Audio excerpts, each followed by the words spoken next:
จจะมีนิดๆหน่อยๆในหมวดของสังคมเป็นหน่วยกิจก็น้อยๆเพราะฉะนั้นก็คนที่ศึกษาก็คือความสำคัญก็มีน้อยยิ่งประวัติศาสตร์ของชาติไทยเฮาเนี่ยเขาก็บ่ค่อยเรียนกันและก็คนรุ่นหลังก็มาให้ความสำคัญในเรื่องของบุคคลในทางประวัติศาสตร์อย่างที่เราหันกันทุกวันนี้ยิ่งถ้าหากเป็นประวัติศาสตร์ท้องถิ่นโดยเฉพาะอย่างยิ่งในกษัตริย์ของล้านนาไทยเฮาอย่างพระเจ้าธิโลกราชเป็นมหาราชองค์หนึ่งถ้าเฮาศึกษาในเรื่องนี้อาตมาก็เลยคิดว่าอย่างน้อยเฮาก็นำพระนามของท่านมาตั้งเป็นชื่อกองทุนแล้วญาติโยมที่รู้ประวัติความเป็นมาและความสำคัญเขาก็ทำกิจกรรมเผยแพร่พระกิตติคุณอย่างที่อาตมาภาพได้ดำเนินมาเป็นเวลาหลายปีมีการจัดวันกองทุนพระเจ้าธิโลกราชต่อมาเขาก็จัดว่าเป็นวันกตัญญูเพื่อน้อมรำลึกถึงพระเจ้าธิโลกราชพระเจ้าสามพังแกนหรืออดีตเจ้าวาดวัดประแดงเขาตั้งแต่ท่านพระยาณคัมภีร์ท่านมหาสวามีโพธิทันทาและท่านทวารเจ้าที่วิชัยอันนี้เป็นกิจกรรมที่ทำดังนั้นกองทุนของเขานั้นถึงแม้ว่าจะเป็นกองทุนน้อย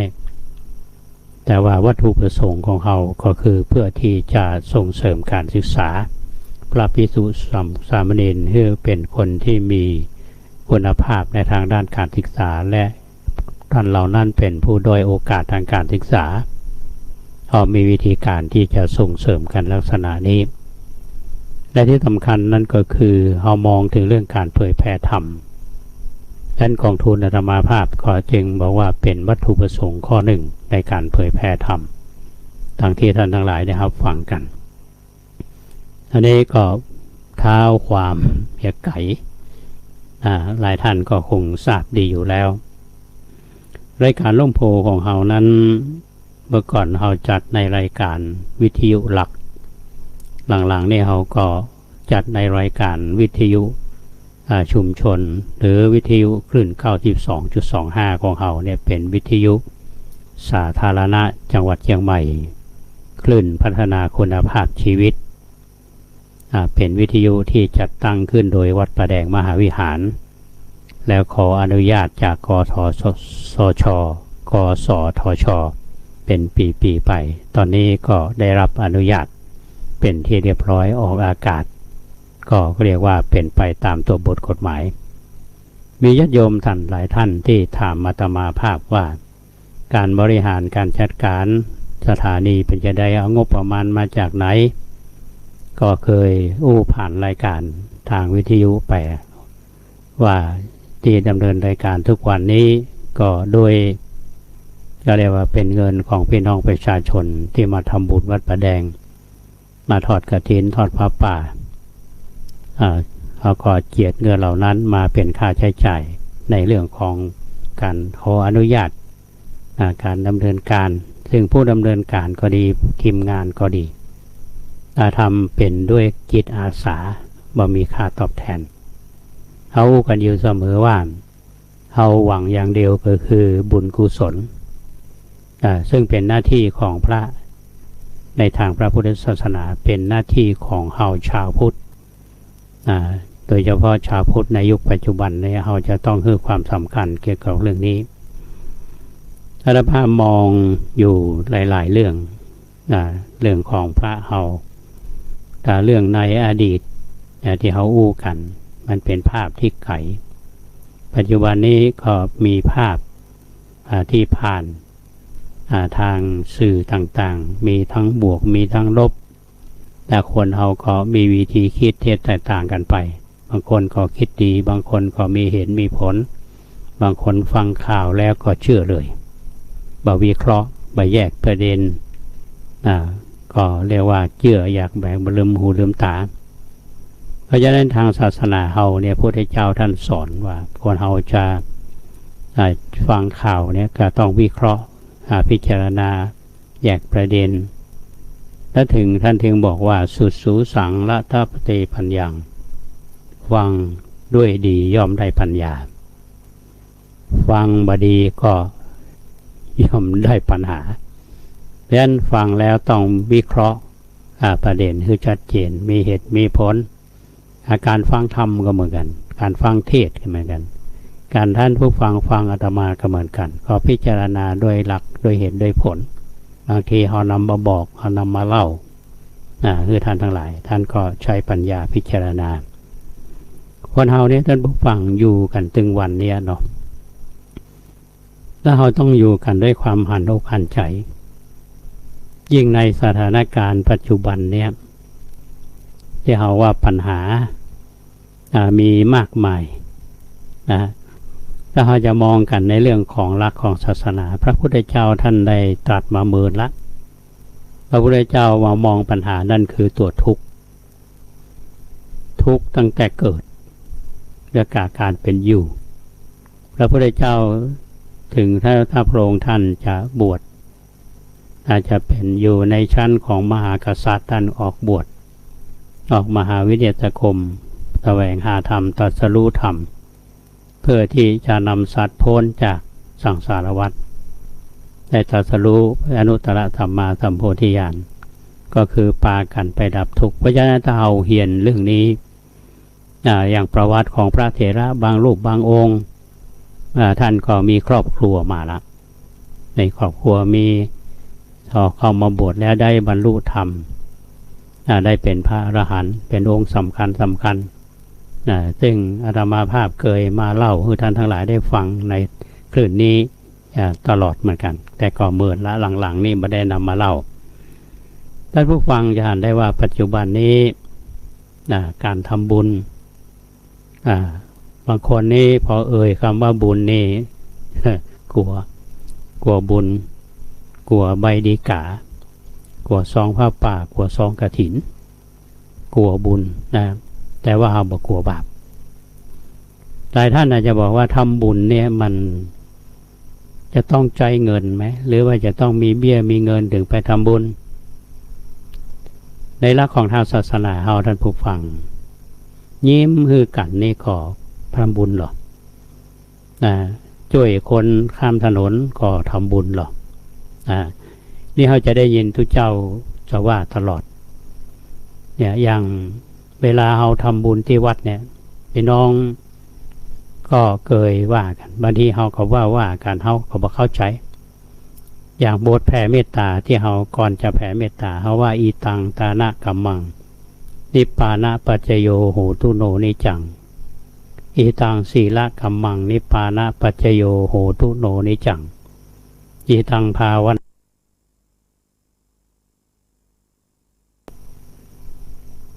คือการทานจะเป็นปัจจัยไปสู่พระนิพพานการรักษาศีลก็จะเป็นปัจจัยไปสู่พระนิพพานการภาวนาก็เป็นปัจจัยให้ไปสู่พระนิพพานที่เขาว่ากันแต่บางคนก็บ่เข้าใจนี่คือหลักทางศาสนาจะเขาทำบุญถึงวันเนี่ยท่านผู้ฟังบางทีเขาบ่ใช้เงินสักบาทก็ได้บางปัจจุบันนี้เขาอาจจะคิดว่าการทำบุญนี่ต้องเป็นตัวเงินเท่านั้นอย่าเอาฮักกันเนี่ยท่านผู้ฟังฮักกันบางดีต่อกันแบ่งปันกันมีความก็เรียกว่าเคารพซึ่งกันและกันอันนี้เป็นสิ่งที่บ่ต้องใช้เงินเลยถ้าเงินเนี่ยมันก็ค่ามันหมดเมื่อใดมันก็จางที่เขาบอกว่าเงินจางนางจรนี่แต่บะแต่หมดเขาต้องถามท่านผู้ฟังโดยเฉพาะทำน้ำดื่มหงฟ้าเนี่ยก็อาจจะทราบดี เดี๋ยววันที่ตามรายการอาตมาอยู่ตลอดเหมือนกันเรื่องทำบุญเนี่ยท่านผู้ฟังเป็นสิ่งที่ดีเป็นสิ่งที่ดีมากเพราะฉะนั้นการทำบุญในทางศาสนาเฮาเนี่ยอย่างเฮาทาน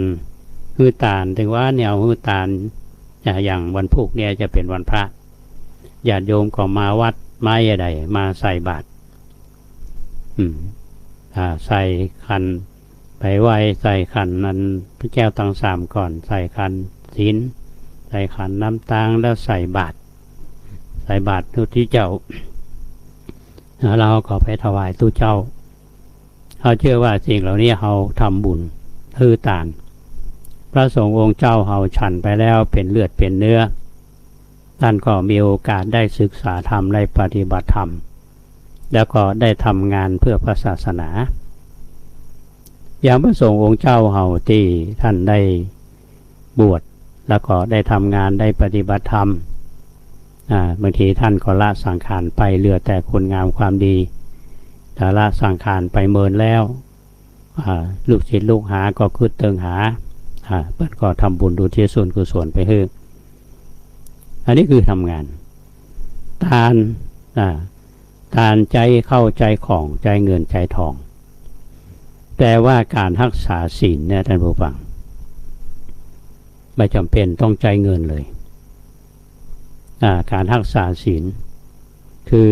ละสิ่งที่มันบดีอย่างเขารักษาศีลอย่างฆราวาสเขารักษาศีล5บางทีเขาก็ ขอไป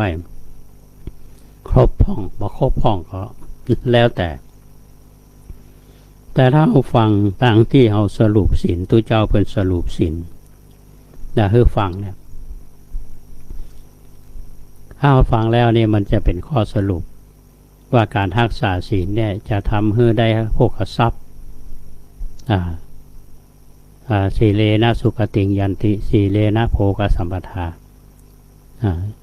สีเลนะนิพุติงยันติตัตมาสีลังวิโสทะเยการได้ความสุขก็ต้องรักษาศีลการจะได้โภคทรัพย์เขาก็ต้องรักษาศีลการจะไปนิพพานก็ต้องรักษาศีลต้องชำระอยากพี่น้องเคยฟังธรรมพื้นเมืองอย่างคำว่านิพพานสูตรเนี่ยท่านผู้ฟังนิพพานสูตรที่จะทำไปถึงพระนิพพานได้เนี่ยอาตมาอ่านและศึกษาแล้วจริงๆก็คือเรื่องของศีลนี้ทำไปถึงนิพพานได้นี่คือการรักษาศีลยิ่งการเจริญภาวนาที่เขาว่าภาวนานี่ก็คือปัญญาเนี่ยก็ทำให้เราเข้าใจในหลักของชีวิตทั้งหมดทั้งมวลเนี่ยข้อที่1ใจเงินใจทองใจวัตถุข้อที่2ปัจจัยเลยข้อที่3เนี่ยทำให้เกิดสติปัญญากรรมให้เกิดเข้าใจในแห่งชีลักแห่งชีวิตอย่างเราสร้างบุญสร้างกุศลบำเพ็ญบุญเป็นกุศลเจริญสติเจริญวิปัสสนาจิตใจเราก็สว่างสงบนี่คือการทำบุญท่านผู้ฟังอาตมาภาพก็นำมาเล่าให้ท่านทั้งหลายได้ฟังเพื่อที่จะเกิดประโยชน์วันนี้ท่านผู้ฟังที่วัดประแดงของเราก็มีกิจกรรมมาหนึ่งนั่นก็คือเรื่องการประชุมชมรมผู้สูงอายุบ้านใหม่หลังมอก็คือหมู่14เขาเนี่ยนะครับผู้สูงอายุนี้เป็นผู้ที่มีเขาเรียกว่าประสบการณ์แห่งชีวิตมีทักษะในการดำเนินชีวิตคนอายุ60 ปีผ่านมาเนี่ยผ่านมาตั้งแต่วัยที่ยังเป็นละอ่อนวัยหนุ่มวัยสาววัยทำงานวัยเขาเรียกว่าพอวัยบ้านปลายพอพูดไปสูงอายุ60แล้วถ้ารับราชการก็เกษียณอายุบางคนเกษียณอายุแล้วมาฮู้จะไปไหนบางคนเกษียณอายุแล้วนี่ก็บอกว่าโชคดีของเข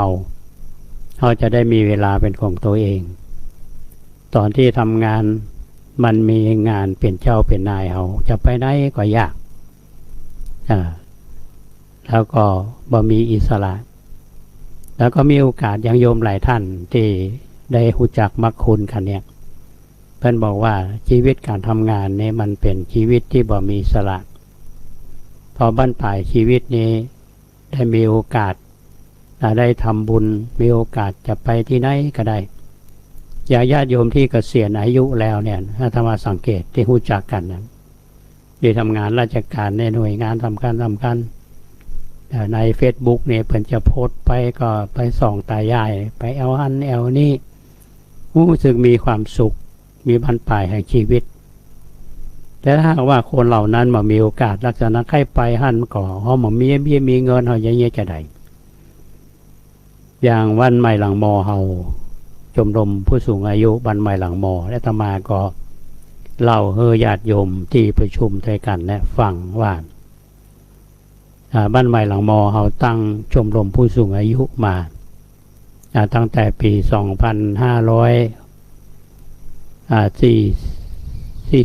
มั้งถ้าจำบ่ผิดมาอยู่ผาแดงนี่42มีพ่อนานหวนคุณเงินเป็นประธานช่วงนั้นเฮารวมกลุ่มกันผู้ที่มีอายุ60ขึ้นไปอาตมาก็เป็นที่ปรึกษาตั้งแต่สมัยนั้นก็รวบรวมกันก็กระทำกิจกรรมกันมาตลอดซึ่งมีบทบาทสำคัญเมื่อก่อนเนี่ยวัดผาแดงเฮามีกิจกรรมตาลก็เรียกว่าล่อเตียนวสาต่อแล้วเฮาก็ไปตาลเตียนเมื่อก่อนเทศบาลเนี่ยยังบ่มีอาการล่อเตียนแต่ว่าทุกวันนี้เทศบาลเปิ้นก็เอางานนี้ไปหมดเฮาก็พอได้ล่อเตียนเฮาก็ไปถวายเตียนพ่องปาญาติโยมไปวัดนั้นวัดนี้บางคนบ่เคยไปแอวที่ไหนบ่เคยไปทำบุญกับไปตัวกันไปไหว้พระสวดมนต์ทำบุญรู้สึกว่ามันมีความสุขเพราะการมีจะเป็นสมาชิกของผู้สูงอายุเนี่ยหนึ่งได้รู้จักมรรคคุณกันคนที่มีความพร้อมอาจจะมีความพร้อมด้านวัตถุก็เจือจุนแบ่งปันกันและมีความรู้เขาก็แบ่งปันกันมีความฮักเขาก็แบ่งปันกันสรุปแล้วเนี่ยมาเป็นสมาชิกของผู้สูงอายุนี่มีแต่ได้กับได้บางคนก็บอกว่าห้องเพลงว่าพี่มีแต่ให้ พี่มีแต่ให้ก็คือมาคือกำลังกายคือกำลังความคิดคือเวลาพี่มีแต่ให้บางคนเข้ามานี่แปลว่าพี่มีแต่ได้ก็ค่อนข้างจะยากถ้าเขาเรียกว่าคือมามีเบี้ยมีเงินในการเป็นสมาชิกของผู้สูงอายุเนี่ยนะก็คงบ่ได้เป็นการช่วยกันอย่างการประชุมวันนี้ซึ่งคณะกรรมการเพิ่นประชุมชี้แจงอาตมาก็นั่งฟังอยู่ตลอดเนาะ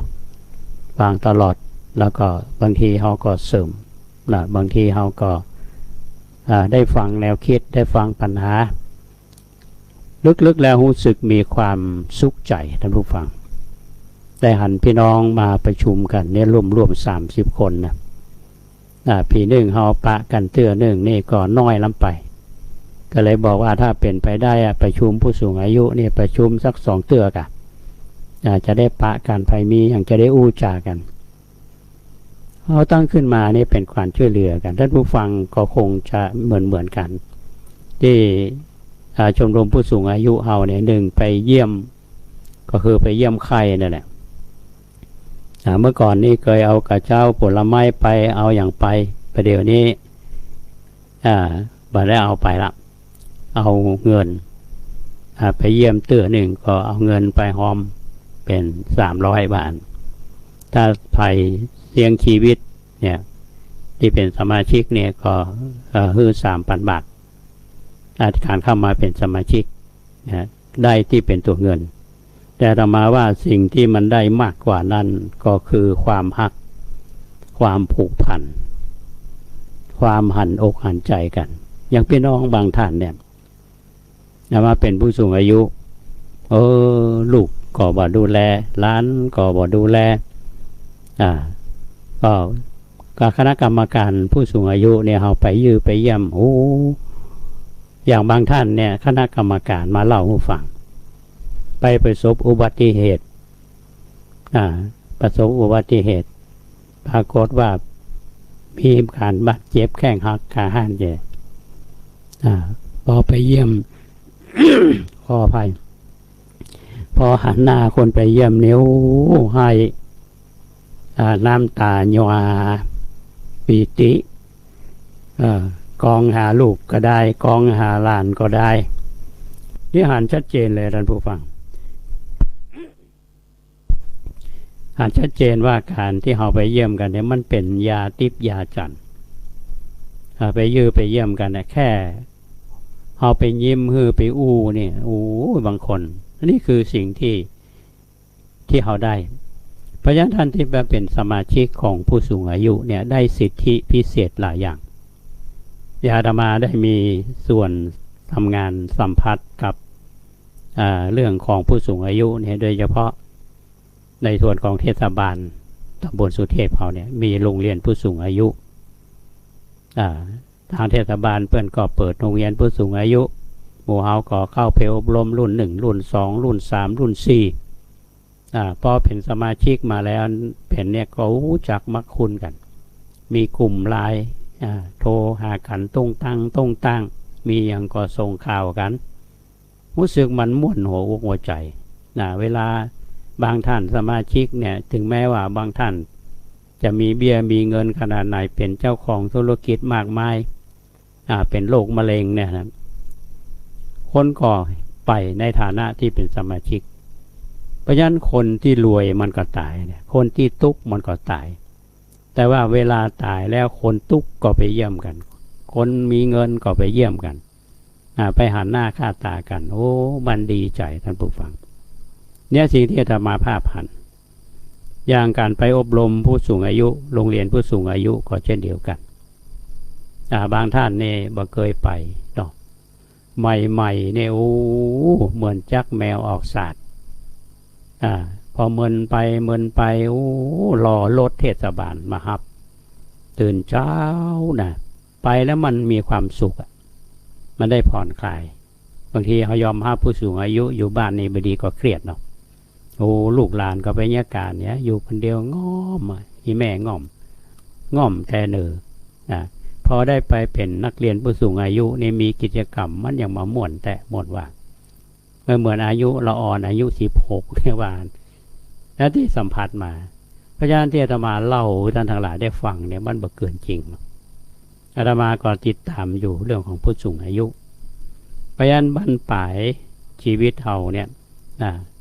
เขาคงมาหวังที่การเป็นสมาชิกหวังได้เงินได้ทองหวังจากการแบ่งปันน้ำใจคือกันซึ่งกันและกันเนี่ยมาเป็นสมาชิกก็อาจจะเสียค่าสมาชิกถ้าใครตายมันเนี่ยก็ต้องมีเงินสงเคราะห์มันก็เป็นที่น่าดีใจว่าชมรมผู้สูงอายุบ้านใหม่หลังมอเฮาเนี่ยก็มีเงินอยู่หลายหมื่นเหมือนกันนะก็ทำกิจกรรมแต่บางทีเฮาบ่ได้ปะกันบ่ได้อู้จากันเท่าใดบางคนก็ถามไทยบางเรื่องบางเล่าบ่เข้าใจเพราะเฮาประชุมกันแล้วได้ฟังเหตุถึงผลเนี่ยมันทำให้เฮาสบายใจทำมีความสุขกันทุกท่านอันนี้ก็ต้องขออนุโมทนากับชมรมผู้สูงอายุบ้านใหม่หลังมอเฮาวันนี้คุณดวงบุญศรีจินศิริประธานแล้วก็ปนานสนานเกี่ยวแก้วรองประธานก็สำเนียงโตใสมูลเป็นรองประธานและคณะกรรมการบริหารคุณแม่ทองเรียนทิพย์กนกเลขานุการเอาฟังวันนี้ม่วนใจสุขใจท่านผู้ฟังสกรรมหนึ่งจะปิกมาปะกันช่วงนี้พักสกรรมเดี๋ยวเราก็มาฟังเรื่องราวกิจกรรมของวัดเรื่องราวครูบาเจ้าที่วิจัยกันต่อไปธรรมะต่างหากดึงจากนรกตกขุมเป็นเครื่องคอยคุ้มเพราะเป็นพระองค์จริงกรรมดี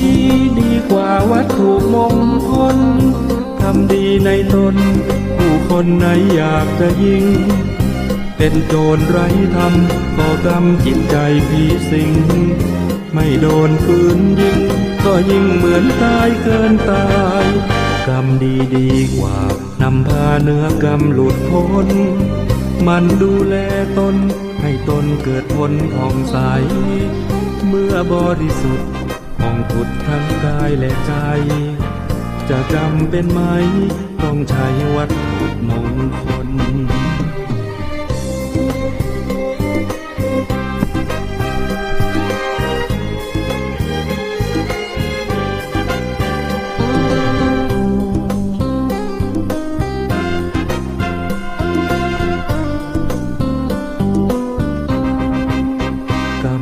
ดีกว่ามงคลสืบสานกุศลความดีเติมตนดีกว่านั่งเคล้าของขลังพระเครื่องตระกุดปลุกเสกว่าแสนฉมังคาดมัวแขนมั่งมัวนึกว่ายังได้คงอันธพาลเกลื่อนเสาะหาเอามาปลอกควันยังตายเกลื่อนกันชีวันดับพลันอยู่หลุมธรรมะต่างหากดึงจากนรกตกขุมเป็นเครื่องคอยคุ้มเพราะเป็นพระองค์จริงกรรมดีดีกว่าวัตถุมงคลทำดีในตนผู้คนไหนอยากจะยิงเป็นโจรไร้ธรรมก่อกรรมจิตใจผีสิงไม่โดนปืนยิงก็ยิ่งเหมือนตายเกินตายกรรมดีดีกว่านำพาเนื้อกรรมหลุดพ้นมันดูแลตนให้ตนเกิดผลผ่องใสเมื่อบริสุทธิ์ผ่องผุดทั้งกายและใจจะจำเป็นไหมต้องใช้วัตถุมงคล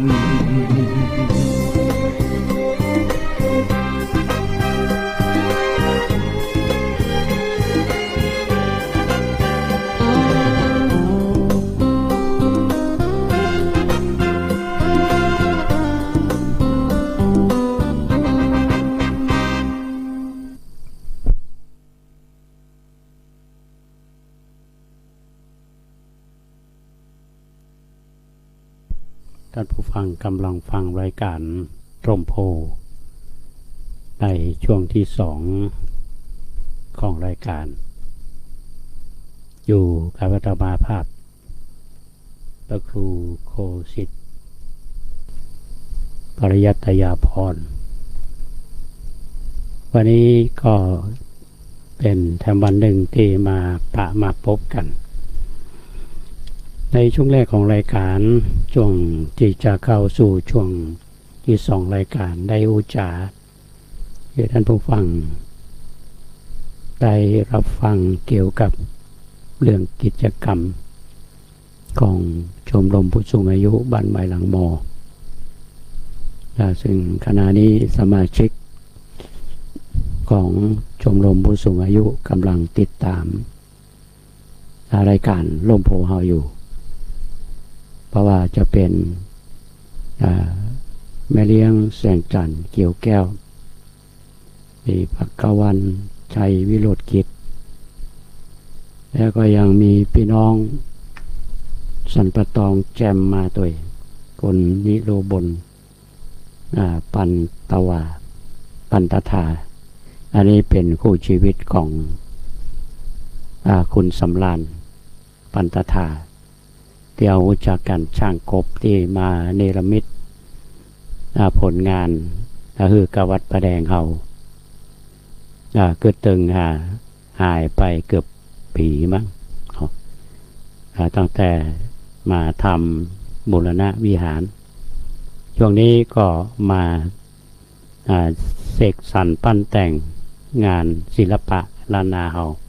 โดยเฉพาะช่างกบหรือในสำราญเนี่ยกำลังมาแปลงวิหารเลือกศาลาหมอชีวกอยู่อันนี้ก็ต้องขออนุโมทนาทุกท่านที่ติดตามใน Facebook ไลฟ์วันนี้ก็อาจจะไปไกลพอสมควรนะก็มีท่านที่ติดตามอยู่และสำหรับพี่น้องท่านผู้ฟังที่รับฟังทางคลื่นวิทยุของเราก็สามารถที่จะฟังได้ในกลุ่ม Facebook ของอาตมานี่ก็เรียกว่าไปเป็นเพื่อนกันก็สามารถที่จะแชร์ต่อกันไปได้ขอเอาฟังกันวันนี้ตั้งแต่เจ้ามาท่านผู้ฟังก็ต้องขออนุโมทนาละ กับโยมที่อุปถัมภ์อุปถากวัดประแดงเข้ามาตั้งแต่เพื่อนทำงานอยู่ที่มช.แล้วก็เกษียณอายุแล้ว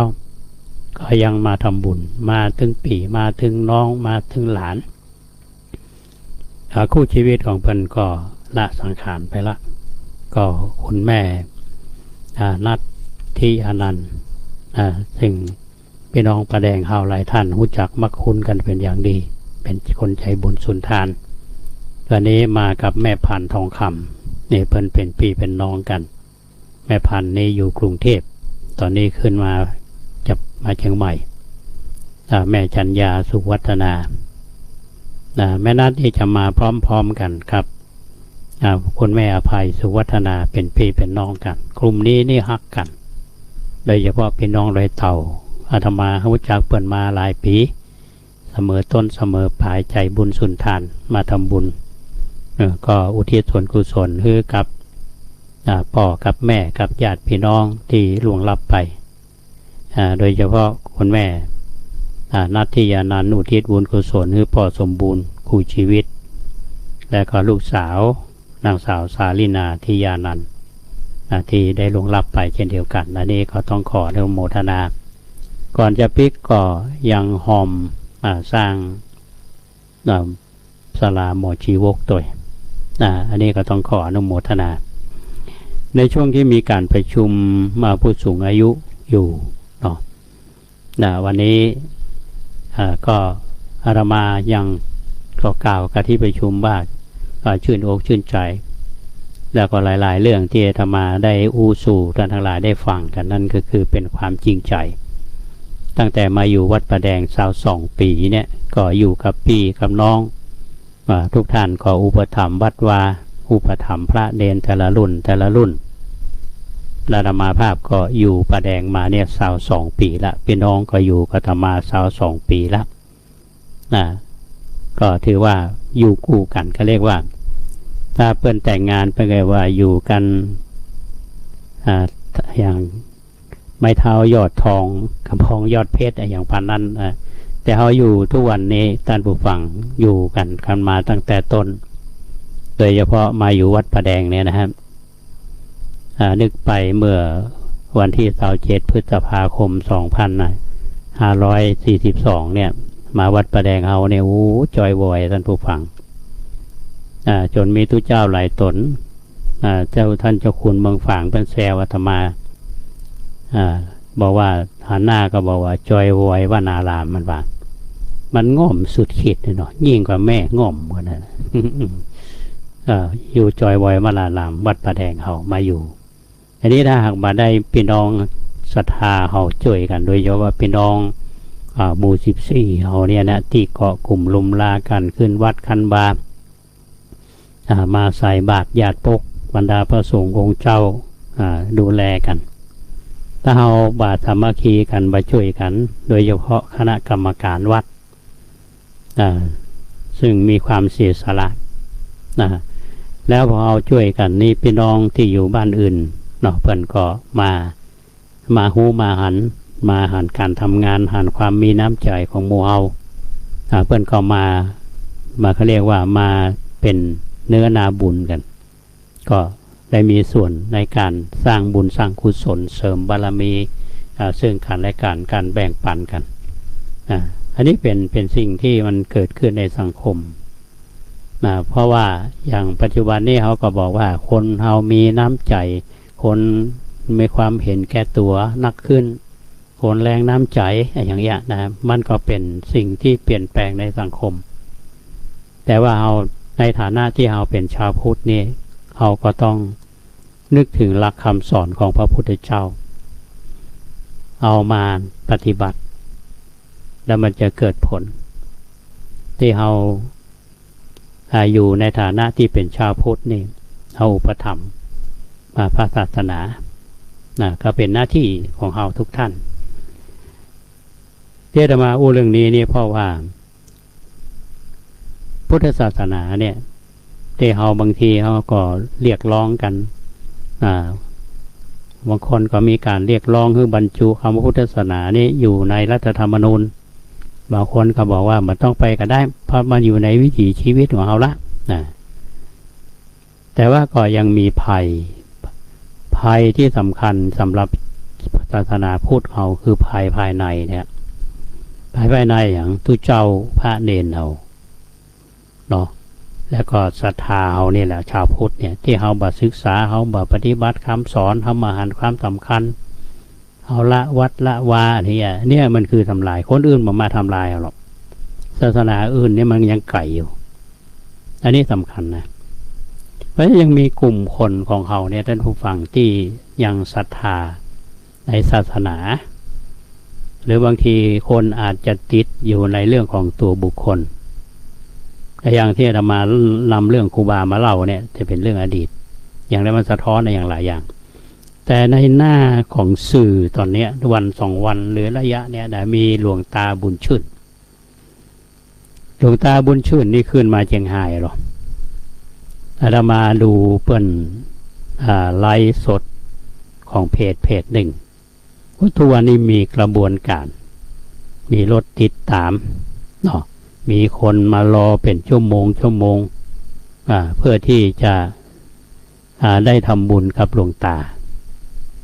นำของมาถวายหลวงตาเพื่อนก็เอาวันนั้นปุ๊บหวยแบะของเพื่อนก็ฮับเกณฑ์หน่อยเพื่อนก็บ่ได้เอาไปแต่ว่าหลังจากนั้นนี่เขาจะขนขึ้นรถจะได้กับหมูเนี่ยไปแต่ละวัดแต่ว่าคนก็ไปไหว้เพื่อน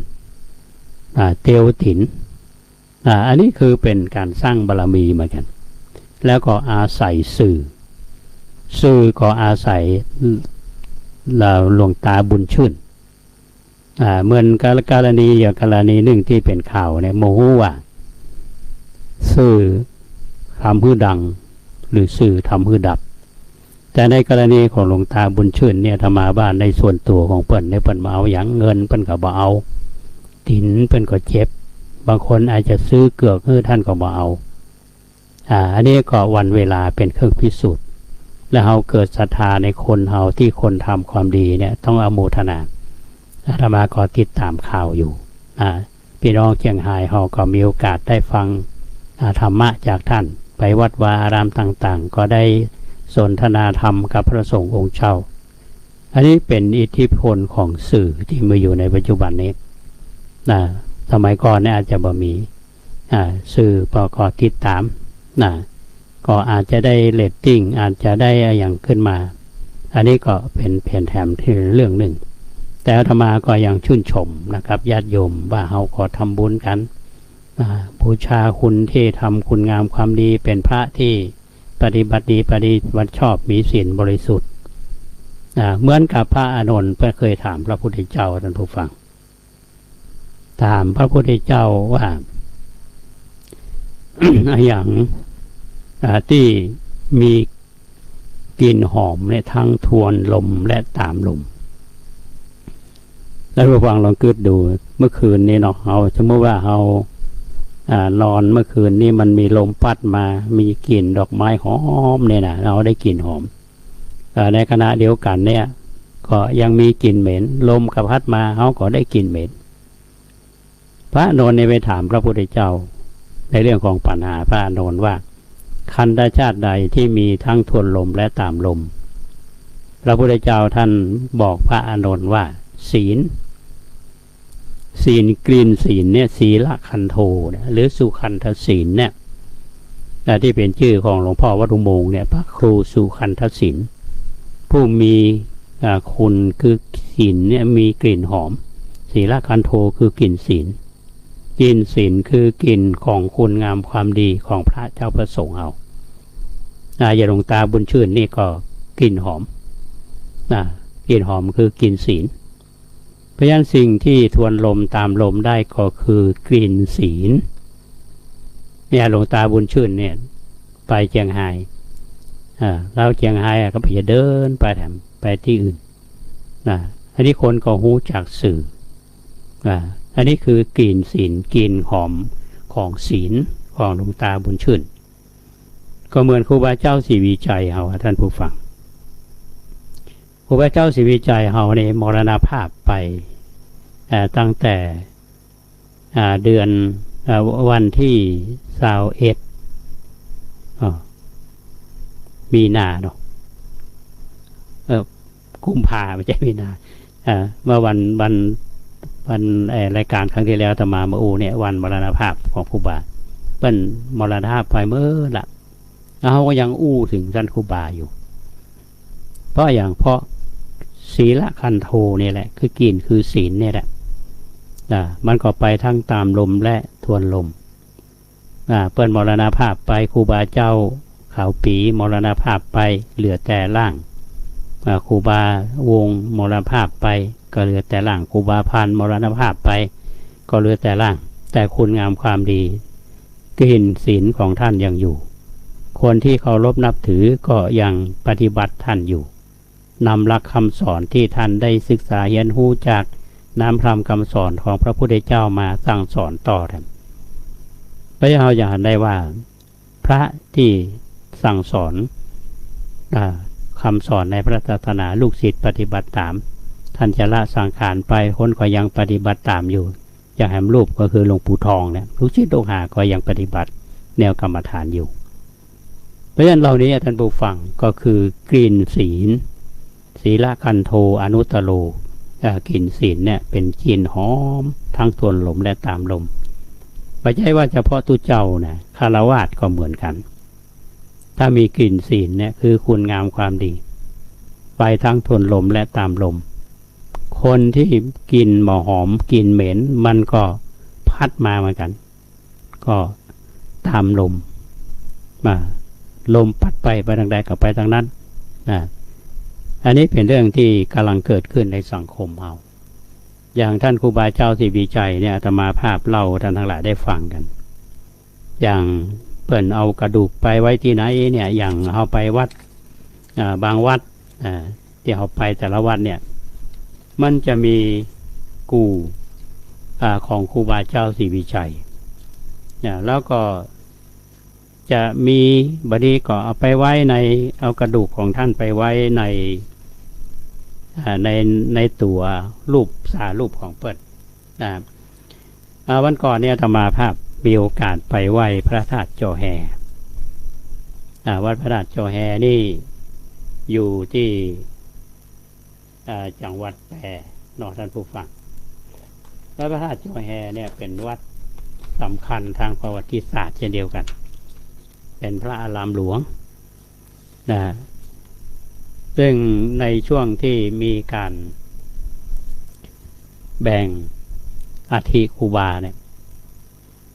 แบ่งที่วัดจามเทวีผู้ว่าราชการจังหวัดแพร่ในสมัยนั้นเนี่ยท่านก็นับส่วนแบ่งอาทิก็ไว้บรรจุที่วัดพระธาตุจอแฮซึ่งเป็นพระธาตุประจำปีเกิดของครูบาเจ้าศรีวิชัย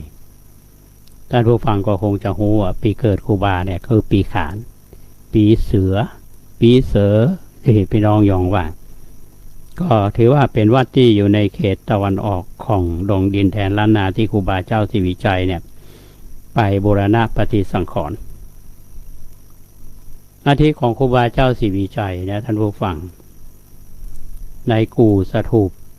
ที่อยู่เนินด้านล่างเนี่ยก่อนที่เราจะเตียวขึ้นบันไดนาคไปสู่เขตพุทธาวาสชั้นบนนะก่อนที่จะนำไปจุในบรรจุกู่เนี่ยทางวัดพระธาตุเจ้าแฮเพื่อนก็ทำโกฐโกฐไม้ปิดทองแกะสลักอย่างสวยงามที่ชั้นแหมชั้นหนึ่งในวัดพระธาตุเจ้าแฮเนี่ยจะมีการลำลึก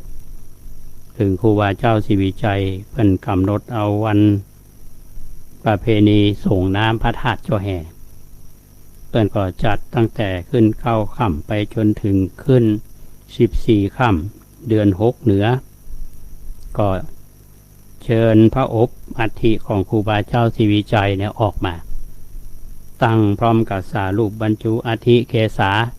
ของครูบาเจ้าศรีวิชัยในชุด12รูปที่ท่านครูบาอนันโทนำมาถวายนี่เป็นวัดพระธาตุเจ้าแฮที่จังหวัดแพร่นี่ถ้าเอามาแม่ฮ่องสอนท่านผู้ฟังมาจังหวัดแม่ฮ่องสอน อาตมาเคยไปที่วัดน้ำหูหรือวัดน้ำออกหูความหมายมันก็หูแล้ววัดน้ำออกหูอยู่ที่อำเภอปายจังหวัดแม่ฮ่องสอนในกรณีของจังหวัดแม่ฮ่องสอนเนี่ยตามที่ได้มีการระบุว่าเผยแพร่กันมาอย่างกว้างขวางผู้ว่าราชการจังหวัดแม่ฮ่องสอนเป็นได้รับส่วนแบ่งจากการถ้าจากทางการมาก็จากวัดจามทีวีเนี่ยตั้งแต่ปี 2489 ก็เก็บอัฐิของครูบาเจ้าศรีวิชัยเอาไว้ที่วัดน้ำหูอำเภอปายทีมงานของผู้วิจัยได้ไปสัมภาษณ์พระอธิการอมรจันทปัญโยเจ้าวาดน้ำหูเมื่อปี 2547 นั้นท่านบอกว่าทางวัดน้ำหูก็ยังบ่อาจยืนยันว่ามีอัฐิครูบาเจ้าศรีวิชัยที่นี่มีแต่กาบ่มีแต่กาเพราะว่าบ่เคยได้ยินเจ้าวาดโซนก่อนเนี่ยเป็นว่าหรือว่ามีการบันทึกหรือกล่าวถึงอย่างแน่ชัดว่าได้ปะเครื่องหมายสัญลักษณ์ใดๆและชี้ชัดว่าอัฐิครูบาเจ้าศรีวิชัยเนี่ยเก็บไว้ที่ไหนหรือว่าฝังไว้บนแท่นแก้วในวิหารหรือว่าฝังรวมที่ฐานพระธาตุเจดีย์ร่วมกับพระอัฐิของสมเด็จพระพี่นางสุพรรณกัลยาก็ไม่ได้อู้ถึงจะได้ยกเว้นว่าที่วัดน้ำหูเนี่ยท่านผู้ฟังมีการพบสารูปเนี่ยก็รูปปั้นของครูบาเจ้าเก่าแก่แถมรูปหนึ่งทำด้วยปูนปั้นระบายสีมีบางท่านสันนิษฐานว่าหากจะมีการเก็บอัฐิของครูบาเจ้าศรีวิชัยวัดน้ำหูจริงเนี่ยก็น่าจะบรรจุในสารูปเนี่ยแต่ว่าปัจจุบันนี้ยังไม่ได้ทำการพิสูจน์ว่าเจาะสารูปดังกล่าวยังได้ก็ตามเมื่อปี 2559 เนี่ยพระครูบาอานันต์พุทธธรรมโมก็ได้นำสารูปบรรจุอัฐิเกศาครูบาเจ้าศรีวิชัยไปถวายที่วัดน้ำหูเป็นสารูปที่อยู่ในท่ายกมือขวาขึ้นนับเม็ดประคำชุดเดียวกันกับ11 แห่งที่ครูบาอานันต์เปิ้นไปมอบเพื่อวัดต่างๆในภาคเหนือเนี่ยท่านจะหันชัดเจนไปที่วัดสวนดอกนะครูฟังสวนดอกเนี่ยจะมีรูปที่ว่าเนี่ยและในวันนี้อาตมาก็นำมาอู้สู่ท่านทั้งหลายได้ฟังเพื่อน้อมรำลึกถึงครูบาเจ้าศรีวิชัยซึ่งเป็นพระสุปฏิปันโนชีวิตท่านเต็มไปด้วยอุปสรรคและปัญหาเต็มไปด้วยความอิจฉาริษยาเป็นด้วยการถูกเอารัดเอาเปรียบโดยในแง่ของกฎหมายก็ดีในแง่ของด้านศีลธรรมก็ดีท่านอดทนอยู่ได้แล้วก็ท่านอยู่เป็นนะฮะมีใจที่มั่นคงและท่านจากโมเฮาไปจากอำเภอลีมาปีกอำเภอลีด้วยความถ้าจะว่าภาษาธรรมดาก็ว่าด้วยความเจ็บปวดรวดร้าวในหัวใจจึงได้ยินวาทะที่ว่าตราบใดถ้าน้ำปิงบ่ไหลย้อนขึ้นมาเชียงใหม่เนี่ยข้าบ่ขึ้นมาเชียงใหม่แสดงว่าถ้าบอกว่าตรงนี้มันเจ็บปวดนะถ้าว่าอ่านจากภาษาหนังสือเราอ่านข้อเขียนของดร.เพนเปิ้นว่าที่มาของ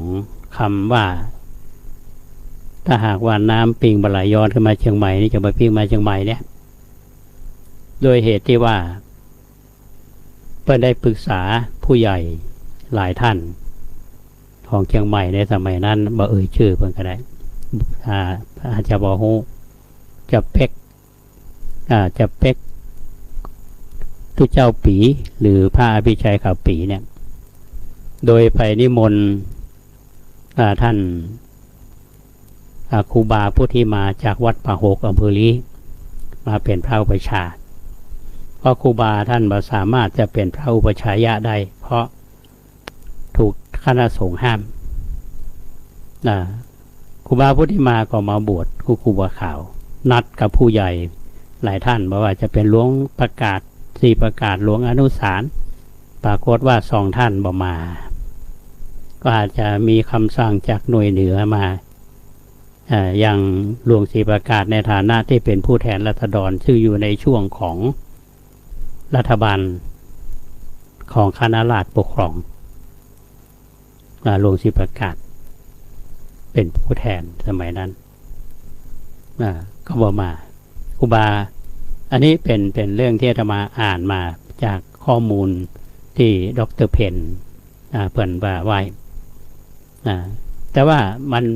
บางคนเขาว่ามันอัศจรรย์นะอาจารย์อย่าแดงเมื่อเพิ่นสร้างเขื่อนภูมิพลชื่อเดิมว่าเขื่อนยันฮีแล้วก็ปรากฏว่าน้ำมันขึ้นมาที่อำเภอดอยเต่าคือมันยึ่งกับเมืองว่ายึ่งขึ้นมาอำเภอดอยเต่าก็แสดงว่าน้ำมันไหลย้อนขึ้นมาเชียงใหม่เด้ปีนั้นเนี่ยเปิ้นได้หล่อรูปปั้นของครูบามาเชียงใหม่มาทางรถไฟแล้วก็นำมาประดิษฐานไว้ที่ห้วยแก้วที่ลานอนุสาวรีย์ปัจจุบันนี้อันนี้คนที่เริ่มใส่ว่าครูบาวาทะกันก็ศักดิ์สิทธิ์นะตามใดที่น้ำปิงมาไหลย้อนเชียงใหม่เนี่ยก็จะบอกปิกมาเชียงใหม่แต่ว่าพอน้ำปิงมันไหลขึ้นมาที่อำเภอดอยเต่าน้ำเขื่อนภูมิพลแต่ครูบามาในลักษณะที่เป็นรูปปั้นไร้จิตวิญญาณ อันนี้ก็เป็นเรื่องที่ฟังกันเราวิเคราะห์เหตุผลกันแล้วกันอาตมาก็เรามาเล่าสู่ท่านทั้งหลายได้ฟังตอนนี้ก็ต้องขอบคุณผู้ที่เข้ามาดูเน้นน้อยสั่งเหลือแล้วก็แม่น้อยปินตาตะกี้ก็มาประชุมแม่น้อยเป็นคนน่าฮักมาประชุมใจบุญส่วนทานอนุโมทนาที่ติดตามรายการนี้ทีนี้ก่อนที่จะล่ำลากันท่านผู้ฟังก็ผู้สู่กันฟังเห็นน้อยเนาะว่าวัดเฮาจะมีกิจกรรมมายังนี่นะอย่าได้มาแจ้งในที่ประชุมคณะกรรมการของชมรมผู้สูงอายุวันที่1 พฤษภาคมเนี่ยเป็นวันแรงงานแห่งชาติมีคนหนึ่งเกิดในวันนี้เพราะบัดแตกต่างจากกรรมกรเท่าใด ไปอยู่ที่ไหนเนี่ยก็ไปเริ่มงานบ่เคยไปเสวยสุขสักเถื่อในการทำงานมาเนี่ยนะบุคคลคนนั้นคือคนที่กำลังเนี่ยเกิดวันกรรมกรเพราะฉะนั้นก็เหมือนกรรมกรอยู่ทุกวันนี้นะก็เลยมานึกกันท่านผู้ฟังว่าวันที่1เนี่ยอันนี้กระซิบผู้ฟังเลยอาตมาก็เลยนึกถึงว่าเอานึกถึงหมอชีวกโกมลพัฒน์ที่เขากำลังสร้างศาลาเนี่ยวันก่อนเท่าแก่ชัยบุพกรกุลเปิ้นนำก็เรียกว่าบอกว่าจะเป็นเหรียญของจีนเนี่ยมาฮู้สมัยไหนเปิ้นออกมาเฮือธรรมาแล้วก็มีเหรียญของร.5เพิ่นก็อยากจะบรรจุอาตมาก็ว่าถ้าเอาไว้อันเหมาะสมก็เลยบอกว่าวันที่1เนี่ยอาตมาก็ถือว่าเมื่อเรามีรูปปั้นของหมอชีวกเราก็จะบรรจุอยู่ในองค์ของเพิ่นเนาะในองค์ก็ได้ในตั๋วของรูปปั้นเนี่ยแต่ถ้าจะว่าสิ่งเหล่านี้เขาถ้าเป็นคนก็เหมือนหัวใจแต่ถ้าเป็นร่างเขาก็สมมติว่าเป็นหัวใจในที่นี้ก็คือของที่มันดีนะก็เลยจะได้ทำพิธีบรรจุในวันที่1แต่พร้อมกันนั้นก็จะแบ่งปันญาติโยมอาตมาอาตมาอยู่มาวัดประแดงเนี่ย22 ปีกินข้าวศรัทธามาเนี่ยก็หลายกระสอบแล้วมันหลายแล้วมั้งเนาะก็ว่าไผมาร่วมงานวันนั้นก็จะได้มอบข้าวสารดีๆให้ท่านไปหุงกินหอมๆนี่นะและนอกจากมาร่วมบุญกับวันนั้นเราก็จะได้แจกข้าวสารให้ท่านไปหอมไปกินกัน แต่ถ้าท่านใดฟังแล้วก็จะเป็นร่วมเป็นผู้ฮื้อหมายความว่าร่วมเป็นเจ้าภาพเป็นเจ้าภาพเข้าสารโดยอาตมาทำบุญร่วมกับอาตมาก็ยินดีรับน้ำใจของทุกท่านเพื่อที่เราจะแบ่งปันกับคนอื่นๆเป็นบุญเป็นกุศลและวันที่26พฤษภาคมก็จะมีงานวันกตัญญูซึ่งตรงกับวันวิสาขบูชารายละเอียดอาตมาภาพจะอุสู่ท่านทั้งหลายได้ฟังในโอกาสต่อไปวันนี้ขอบคุณท่านพระครูสมุวิศวัตรบรกิจโจ